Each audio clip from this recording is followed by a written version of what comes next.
De plus en plus de personnes arrivent en Allemagne dans le cadre d'une formation professionnelle, notamment dans les soins infirmiers pour la plupart, mais de plus en plus de personnes également ne sont plus à même de faire ce type de formation et beaucoup se plaignent puisque je reçois des emails tout le temps où des personnes veulent changer parce qu'ils ne sont plus à l'aise dans ces formations en soins infirmiers. Il faut également préciser ici que c'est une formation qui n'est pas adaptée à tout le monde. Il y a des gens qui se sentent beaucoup plus à l'aise à donner des soins aux personnes âgées ou alors aux malades, mais il y a des personnes qui sont beaucoup plus réticents par rapport à ce type de formation. La question c'est que, mais Franklin, qu'est-ce qu'il y a comme alternative? Est-ce qu'en Allemagne, on ne peut faire que ce type de formation? Pourquoi est-ce qu'on n'en parle pas autant pour d'autres formations? La réalité c'est que il y a tout type de formation et la loi en Allemagne permet à tous ceux et celles qui souhaitent venir en Allemagne faire une formation d'y arriver sans problème. Il n'y a pas forcément une loi qui vous impose un type de formation en Allemagne.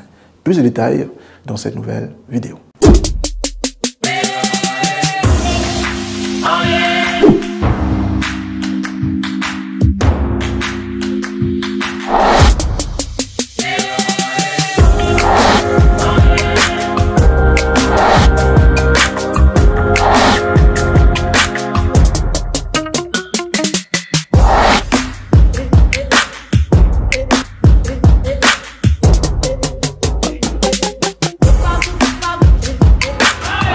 Salut, moi c'est Franklin et à travers cette chaîne, j'aide des Africains dans des questions d'immigration, d'intégration et de business en Allemagne. Je pense que toi également, tu aimerais venir en Allemagne ou si tu résides déjà en Allemagne et que cette thématique t'intéresse, tu dois simplement faire deux choses. La première, c'est de t'abonner à cette chaîne et activer surtout la cloche de notification pour ne plus rater de nombreuses vidéos qui apparaissent le lundi, le mercredi et le vendredi dès 18 h à de Berlin sur YouTube ou le mardi, le jeudi et le samedi dès 18 h à Berlin sur Facebook. Et je pense que la deuxième chose à faire simplement, c'est de partager massivement cette vidéo avec tes proches qui souhaitent faire une formation autre que la formation en soins infirmiers en Allemagne. Parce que cette vidéo fallait être d'une utilité inouïe et elle permettra, n'est-ce pas, d'en savoir davantage sur d'autres types de formations. Je vais m'attarder aujourd'hui sur une formation spécifiquement technique qui va te permettre de voir si tu as un profil adéquat pour venir faire cette formation-là. Ici, nous avons déjà des contacts avec les entreprises dans ce type de formation. Ça veut dire que si tu remplis les conditions, tu peux simplement nous contacter et on pourra t'accompagner dans le cadre de venir en Allemagne et faire cette formation-là. Je vais te dire également pourquoi est-ce que cette formation est intéressante et on va en parler encore durant la journée portes ouvertes les 20 et 21 avril dès 14 h heure de Berlin. Note bien cette date parce qu'il faudrait que tu aies des nôtres pour poser des questions en direct et obtenir des réponses si tu en as encore. Pour t'enregistrer aux journées portes ouvertes, c'est à travers le lien en bas de cette vidéo. La journée portes ouvertes est gratuite. Si tu es à Douala ou à Yaoundé, tu peux suivre ces journées portes ouvertes depuis notre centre. Nous sommes situés au carrefour Eto, c'est à Bonamoussadi. Et à Yaoundé, nous sommes en Gousso, à l'immeuble Dorf, juste en haut. Je pense que ce sont des endroits centraux dans des quartiers chics des différentes villes du Cameroun. Ne vous inquiétez pas les amis, je sais qu'il y a beaucoup qui nous suivent également du côté de l'Afrique de l'Ouest. On va arriver là-bas de façon séquentielle pour être plus proche de vous et vous apporter tous les éléments nécessaires et aussi des armes pour que vous puissiez avoir du succès en Allemagne par rapport à ce que vous allez venir faire ici. Fin de parenthèse, donc on va aller clairement dans ce type de formation et je te prie, si tu es en train de conduire actuellement, pose-toi, garde la voiture, pose-toi et écoute attentivement cette vidéo parce que je vais aller vraiment en détail. C'est technique, je suis moi-même à la base technicien, donc je vais essayer quand même de ne pas être trop dans le côté technique parce qu'il y a des parents qui nous suivent ici peut-être qui n'ont pas le background technique, mais je vais te donner les mots-clés, les grands points et de façon simple pour que tu puisses comprendre cette vidéo. Donc sois prêt et puis tu vas l'écouter de fond en comble. C'est parti. Alors, je vais te parler de la formation, ce qu'on appelle en Allemagne Anlagemonteur. Donc, voici. Quand on parle de Anlagemonteur, par exemple, Anlage ici, c'est juste le système. On a ici en allemand Klimaanlage qui veut dire climatiser, ainsi de suite. Donc, quand on parle de Anlagemonteur, maintenant, il faut un domaine spécifique. Je vais te parler du domaine des infrastructures ferroviaires. En Allemagne, vous savez qu'en Allemagne, on utilise beaucoup de trains. Pour ceux qui ne sont pas peut-être en Allemagne, par rapport à d'autres pays, le train est vraiment utilisé. Si beaucoup de personnes voyagent en train, on utilise le train par exemple pour le transport du personnel, pour le transport des marchandises, ainsi de suite. Même pour le transport par exemple des hydrocarbures. Donc le train est vraiment utilisé en Allemagne. Et le train, le système ferroviaire allemand, européen, maintenant, la grande majorité, est électrifié. Je vais essayer de dessiner un peu. Donc, vous avez des pylônes comme ça qui transportent l'énergie électrique du train. Et vous avez un train ici, par exemple. Je ne suis pas un très bon dessinateur. Vous avez un train ici, par exemple, qui puise son énergie électrique ici sur ce fil-là. Il y a des centaines de kilomètres de trains comme ça dans toute l'Allemagne et aussi même en Europe où le train va simplement circuler. Ici, nous avons les rails. Le train va simplement circuler et prend son énergie ici. Alors, j'ai parlé des pylônes. Donc, pour imaginer, il y a beaucoup de pylônes comme ça là pour pouvoir maintenir ce fil ici et permettre que le train puisse se déplacer avec son énergie électrique directe. Voilà la base déjà de la vidéo. Maintenant, le train, c'est une technique assez vieille et c'est un moyen de transport assez économique. Vous pouvez me voir vous-même, si vous allez en train par exemple, c'est plus économique parfois qu'en voiture. C'est pour ça que c'est donc convoité et essentiel pour le développement d'un pays. Donc l'Allemagne a beaucoup de systèmes de train. Ok, ça c'est le premier point. On a vu que les trains sont électrifiés. Maintenant, il y a un système aussi de signalisation. Comment savoir qu'un train est à tel niveau pour éviter les collisions? C'est un deuxième élément qui entre dans la signalisation. Signalisation, par exemple, ou la gestion des signaux. D'accord, on va ici parler de la signalisation.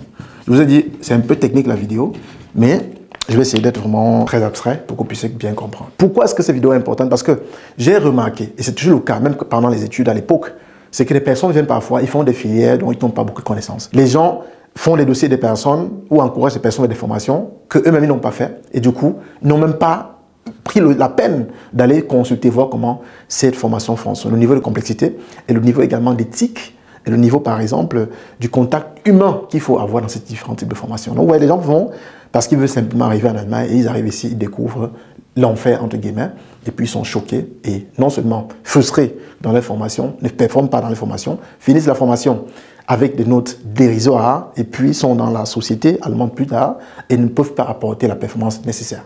Ils vont se retrouver donc marginalisés dans leurs différents travaux et puis on aura des personnes frustrées et dessus quoi, africains. Ceux-là qui vont vous dire demain que l'Allemagne est bizarre, et ainsi de suite. Je ne dis pas que l'Allemagne, il n'y a que des anges. Je dis simplement que si votre base est ratée, vous n'allez pas pouvoir atteindre un certain niveau d'excellence en Allemagne. Et c'est ce que je combats clairement sur cette chaîne. Décidez-vous sur une formation quand vous avez tous les éléments avec vous, les amis. Venir en Allemagne, c'est une étape.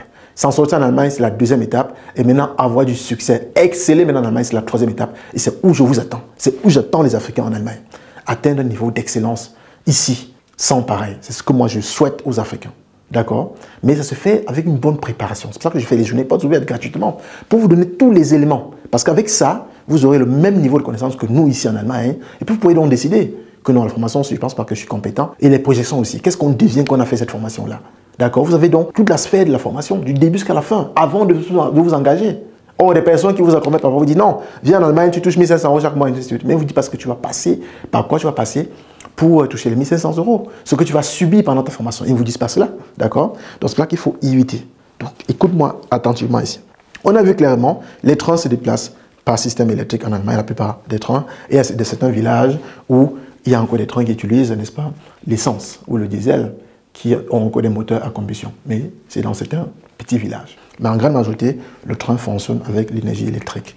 On a donc besoin des personnes qui vont monter ces pylônes-ci, qui vont s'y connaître également avec le système électrique. Donc, on parle ici de maîtrise du système électrique.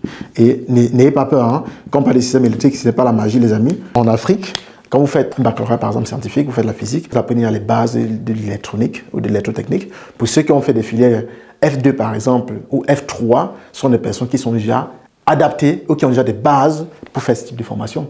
Parce qu'il s'agit d'électricité en réalité. Moi, j'ai fait un bac F2 et quand j'arrive en Allemagne, j'avais déjà beaucoup de bases électriques qui m'ont aidé même pour mes études ici plus tard. Donc, vous avez ces bases-là, alors déjà prédisposé à avoir du succès dans ce type de formation. Alors, qu'est-ce qu'on fait encore dans ce type de formation, Franklin? Je vous ai dit, il y a la signalisation qui entre en jeu pour éviter les collisions des trains. Vous avez par exemple la maintenance du système électrique parce que ces fils-là sont assez longs et vous savez vous-même, plus vous avez des kilomètres à faire en termes de fils et chaque fil constitue une résistance. Donc plus le fil est long, plus la résistance du fil est élevée. Ça veut dire que quand vous allez peut-être faire 50 km de voies ferroviaires ou de lignes ferroviaires, hein, vous devez encore installer ce qu'on appelle les amplificateurs, les Ohmspannung, pour qu'il n'y ait pas de baisse de tension par endroit. D'accord? Puisque si votre source énergétique est ici, à Pforzheim, et que vous allez jusqu'à Karlsruhe, qui est une ville voisine, on est à peu près à 30 km, ça peut encore aller. Mais si vous allez côté Mannheim, on est déjà un peu plus loin. Ça fait donc une grande distance et donc une grande résistance. Donc du coup, chute de tension, il faut donc, au niveau de Mannheim, mettre un système de Umspannung, donc système d'amplification de tension, pour avoir le même niveau de tension qu'on a eu à Pforzheim, pour que le train puisse voyager, peut-être de Pforzheim à Berlin, sans interruption. Vous comprenez un peu le système. Alors, on a besoin de personnes qui doivent pouvoir faire la maintenance du système électrique ferroviaire. Et quand on parle de maintenance, par exemple, il s'agit du fil électrique, généralement à base du cuivre.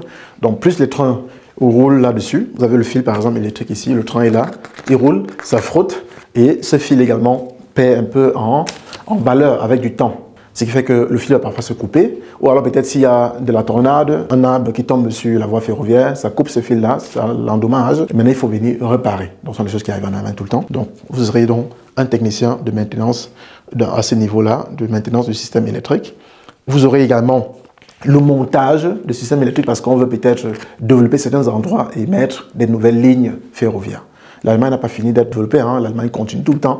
C'est en Allemagne, par exemple, allez voir que c'est difficile de passer 1 an ou 2 ans en Allemagne sans voir des routes qu'on refait, des voies ferroviaires qu'on renouvelle, ainsi de suite. C'est comme ça en Allemagne. Donc, il y a toujours des travaux à faire. Donc, même pour élargir le système ferroviaire, on aura besoin de vous parce que vous aurez la compétence dans ce domaine après la formation. Maintenant, il y a aussi des points, je vous ai parlé des points d'amplification, d'accord? Des points où on prend l'énergie électrique, par exemple, qui est encore alternatif, parce que le train que vous voyez, il fonctionne avec l'énergie continue, le courant continu, 750 volts, je pense bien, et puis à une fréquence de 16,7 Hz. Donc, c'est différent de la fréquence que vous avez au niveau de la prise à la maison. La prise à la maison, par exemple, ici à Pforzheim ou en Allemagne, ou je pense même en Afrique, on est à 50 Hz. Ça veut dire que le courant qui arrive est alternatif. Il change à peu près 50 fois par seconde. Désolé, c'est trop technique. Par seconde, on a fait 50 Hz de fréquence. Mais la fréquence, par exemple, pour le train, on est à 16,7 Hz, comme ça, pour une tension de 750 volts. Donc, le courant qui est produit de façon alternative va dans un Gleichrichter, dans un transformateur qui va l'amener en continu et qui va donc passer pour les lignes ferroviaires. Et puis, c'est ça que le train utilise. Un côté et l'autre côté est fixé directement sur les rails. C'est pour ça que vous avez un train qui fonctionne de façon électrique. On a besoin aussi des personnes, des programmeurs, dans la programmation, par exemple. Si on a, par exemple, un train qui s'arrête sur la voie, il faudrait bien que le signal arrive à la centrale pour qu'on puisse interrompre un autre train peut-être qui est sur la même voie, qui écoute devant toi, il y a un train qui est stationné, tu ne peux pas continuer parce que sinon tu vas aller le cogner, surtout si tu es en vitesse. Donc voilà un peu les programmations qu'il va falloir faire avec des systèmes. Et il y a également un système automatique pour les trains qui fonctionnent de façon que s'il y a peut-être un court-circuit, si peut-être il y a une interruption, le fil s'est peut-être coupé, que la source puisse s'arrêter automatiquement ou peut-être réussir ainsi de suite. Donc il y a tout un système complexe là, on aura besoin de vous. Je ne veux plus aller en détail dans le côté technique parce que je ne veux pas que les gens qui ont peut-être pas le background technique puissent se perdre. Alors, quelles sont les qualifications maintenant qu'il faut avoir pour faire ce type de formation? Comme dit par exemple, si vous avez un baccalauréat A4, vous êtes purement philosophie, littéraire, ce sera difficile d'avoir du succès dans ce type de formation. Ça sera difficile qu'on vous prenne parce qu'il faut une base technique. Quelqu'un qui a un bac D, un bac C, un bac scientifique, un bac technique par exemple, même technique générale, il peut avoir des chances d'exceller dans ce type de formation. Je parle le mot exceller, les amis. Moi, j'attends les Africains au niveau de l'excellence. Je veux pas, non, j'ai quand même passé ma formation, je veux pas. Il faut exceller parce que c'est comme ça qu'on va se faire respecter en tant que communauté. D'accord? Alors, maintenant, combien est-ce qu'on gagne? Voilà pourquoi ce que vous allez faire comme tâche. Si vous avez des questions, posez-les en commentaire ou alors simplement, soyez des notes simplement. Je n'ai pas ouvert, je vais encore aller beaucoup plus en détail. Alors, qu'est-ce qu'on gagne dans ce type de formation? Quand on fait la formation en tant qu'Anlagemonteur, d'accord, dans le système ferroviaire en Allemagne, il y a beaucoup d'entreprises qui sont simplement sous-traitées parce que la gestion technique du chemin de fer ou de la ligne ferroviaire a été délocalisée ou alors sous-traitée par d'autres entreprises, même privées en Allemagne, par l'entreprise générale que vous connaissez, la Deutsche Bahn, qui a simplement sous-traité ça. Donc, ce sont eux qui s'occupent de ça. Il y a plusieurs entreprises dans ce secteur-là. Alors, on gagne combien? Vous pouvez gagner à partir de 1224 € brut. Ça, c'est brut en Allemagne. Si vous êtes arrivé en Allemagne, vous êtes célibataire, vous avez moins de 23 ans, alors ça veut dire que vous aurez un net par mois de 1032,57 €. C'est ce que vous allez percevoir par mois net. C'est au-dessus du montant minimal que toute personne doit avoir dans son compte qui vient en Allemagne dans le cadre d'un long séjour. Donc vous avez ici, ça c'est le montant minimal. Si vous venez en Allemagne dans le cadre d'un long séjour, que ce soit pour la recherche du travail, que ce soit pour les études, vous devez avoir un montant ou prouver un montant que vous avez dans votre compte déjà bloqué en tant qu'étudiant parce que vous n'avez pas un travail quand on est étudiant. Prouvez cela au moins sur un an. Alors vous voyez qu'avec votre formation, vous avez déjà largement assez de moyens au-dessus, à peu près 100 € de plus au-dessus, qui vous permet de vivre de votre formation ici en Allemagne. Du coup, dans la demande de visa, plus besoin de prouver que vous avez un compte bloqué quelque part parce que ça remplit déjà les conditions ici. Donc on est d'accord qu'avec cette formation, vous n'avez pas de problème financier ici. Si vous faites de façon modeste, vous allez vous en sortir sans problème, sans inquiétude financière pendant la durée de toute votre formation. Alors, maintenant, allons dans la durée de la formation. Combien de temps dure cette formation Franklin? Différemment par rapport au type de formation que vous avez jusqu'ici, soit filmé avec 3 ans. Ici, on est à 3 ans et demi de formation parce qu'elle est aussi plus complexe. Et elle vous donne aussi plusieurs avantages après que vous avez terminé. Vous travaillez dans le domaine technique, vous avez la possibilité aussi de continuer à vous former pour atteindre des postes de management dans ce secteur. Vous avez des subventions par exemple liées au transport, puisque c'est la ligne ferroviaire, vous aurez des cartes, par exemple des réductions pour le transport. Ça veut dire que vous pouvez par exemple avoir des cartes qui réduisent votre tarif de transport en tant qu'employé du secteur ou en tant qu'élève en formation dans le secteur. Vous avez même des subventions pour faire votre permis de conduire parce que quand vous travaillez dans ce secteur, vous avez certainement des lignes ferroviaires à réparer un peu partout dans votre état, ou partout en Allemagne, selon l'entreprise dans laquelle vous travaillez. Vous pouvez vous trouver par exemple, aujourd'hui, vous êtes à Pforzheim pour travailler et puis demain vous êtes à Nuremberg, peut-être après-demain vous êtes à Berlin, ainsi de suite. Donc du coup, quand vous avez un permis de conduire, c'est intéressant parce que vous pouvez être dans des zones ou des lignes ferroviaires par exemple, les lignes ferroviaires qui combinent les états. Avec le ICE, par exemple, ça passe parfois dans des coins où personne habite encore, d'accord? Et du coup, vous aurez besoin de votre permis de conduire pour pouvoir conduire jusqu'à la centrale d'amplification de l'énergie et électrique. Donc, très important pour cela. C'est pour ça que le permis de conduire est important, mais il vous subventionne. Il y a des entreprises qui vous subventionnent jusqu'à 1 500 € pour l'obtention de votre permis de conduire. Parce que le permis de conduire, en moyenne, en Allemagne, c'est autour de 2 000 à 3 000 € pour obtenir un permis de conduire. Donc, c'est assez cher. Il y a également des subventions pour le shopping. Ça veut dire que vous êtes employé, vous voulez acheter des habits par exemple, et du coup, avec votre carte d'employé ou de l'élève en formation, vous pouvez avoir des réductions dans certaines boutiques avec lesquelles votre entreprise est en partenariat. Donc voilà les éléments très importants. Vous voyez qu'on est dans une autre dimension de formation. Et je vais continuer à m'efforcer à contacter les entreprises pour pouvoir déclencher d'autres types de formations pour vous, pour que vous puissiez avoir simplement d'autres perspectives ou d'autres alternatives pour venir en Allemagne en toute quiétude. Et n'oubliez pas, ce que j'attends de vous, simplement, c'est d'atteindre le niveau d'excellence. Parce qu'on travaille, les amis, comme ça, pour les générations futures.